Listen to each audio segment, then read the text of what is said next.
क्या आपने कभी सोचा है कि एक दिन आप अपने बच्चों की स्कूल की फीस क्रिप्टो से भरेंगे या किराने की दुकान से चीनी क्रिप्टो से खरीदेंगे? Well, let me tell you, ये सब पॉसिबल है। नमस्कार। क्या आप भी हर जगह bitcoin, crypto currency, digital wallet जैसे शब्द सुन सुन के थक चुके हैं मगर समझ नहीं पाए कि आखिर ये है क्या? डोंट वरी, मैं पलक यादव आपको बताऊंगी कि आखिर ये क्रिप्टो क्या है। जी के डिजिटल शो में हम बात करेंगे आज डिजिटल मनी की। पर सबसे पहले जानते हैं कि ये पूरी क्रिप्टो की दुनिया आखिर आई कैसे।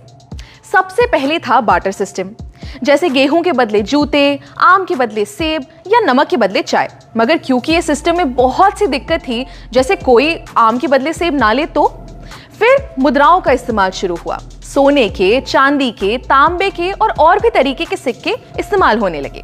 पार्टीशन से पहले भारत में दमड़ी, टका, पाई, आना, दमन्नी, चवन्नी, अठन्नी और रुपए के सिक्के चलते थे। मगर सिक्कों के भारी वजन की वजह से उनको लेकर इधर उधर जाना बहुत मुश्किल होता था, इसलिए पेपर करेंसी यानी नोट आना शुरू हुए। अब नोटों का इतिहास तो हम जानते ही हैं। 10,000 के बड़े बड़े नोट से शुरू होकर जो वॉलेट में भी ना आए, नोट छोटे से छोटे होते गए और अब तो ज्यादातर लोग बिना पेपर करेंसी के ही चलते हैं। आज से 5-6 साल पहले किसी ने सोचा भी नहीं होगा कि सिर्फ एक क्यूआर कोड को स्कैन करके किसी को पैसे भेजे जा सकते हैं। मगर आज पेटीएम, गूगल पे, फोन पे हर दुकान नुक्कड़ पर मिल जाएगा। ऐसे ही मैं आपसे कहूं कि डिजिटल करेंसी की दुनिया दूर नहीं है तो शायद आप भी विश्वास नहीं करेंगे, मगर 2009 से ही ये पूरी दुनिया शुरू हो चुकी है। शुरुआत में लोगों को इसके बारे में उतना पता नहीं था, मगर पिछले कुछ सालों में ये बहुत पॉपुलर हो गया है और आगे ये सिर्फ बढ़ेगा ही। मगर ये डिजिटल करेंसी या क्रिप्टो करेंसी होती क्या है? डिजिटल करेंसी एक वर्चुअल करेंसी है, यानी जिसे आप इन नोटों की तरह अपनी जेब में नहीं रख सकते। ये हमारे ऑनलाइन वॉलेट में रखी जाती है, यानी बिना किसी झंझट के आप इसे कहीं से भी एक्सेस कर सकते हैं। अच्छा, इसी का दूसरा नाम कह सकते हैं क्रिप्टो करेंसी। Crypto currency. अब करेंसी का मतलब तो हम समझते हैं पैसा, मगर ये क्रिप्टो किस भला का नाम है? क्रिप्टो मतलब छुपा हुआ या जो सीक्रेट हो, यानी कि आप क्रिप्टो करेंसी से अपने पैसे की जो भी ट्रांजैक्शन करेंगे या लेन देन करेंगे वो सब छुपा हुआ होगा और सिक्योर होगा। ये क्रिप्टो करेंसी का चलन 2009 में शुरू हुआ, जब सबसे पहली बार सातोशी नाकामोटो नाम के एक आदमी ने वर्चुअल करेंसी बनाई। अब इसका नाम हम सब ने कहीं ना कहीं सुना ही है। जी हाँ, बिटकॉइन। बिटकॉइन आज की डेट में इतनी बड़ी क्रिप्टो करेंसी बन चुकी है कि आप मानेंगे नहीं कि कई बड़ी बड़ी कंपनीज आज बिटकॉइन से पेमेंट्स लेती हैं।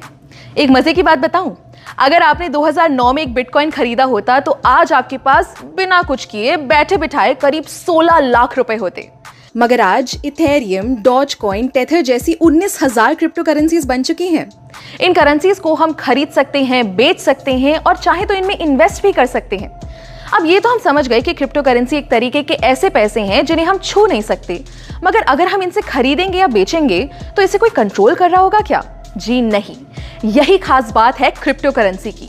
इसे कोई थर्ड पार्टी जैसे कोई बैंक या कोई सरकार कंट्रोल नहीं करती, यानी कि ये डिसेंट्रलाइज्ड होता है। पूरे ट्रेडिशनल बैंकिंग सिस्टम को तोड़ते हुए क्रिप्टो की ट्रांजैक्शन सीधे एक वॉलेट से दूसरे वॉलेट में होती है।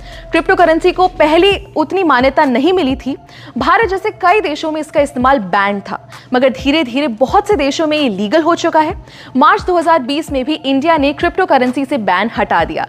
यहां तक कि हमारी फाइनेंस मिनिस्टर निर्मला सीतारमण ने 2022 के बजट में डिजिटल रुपी लॉन्च करने की बात की है। जी हां, भारत की पहली डिजिटल करेंसी।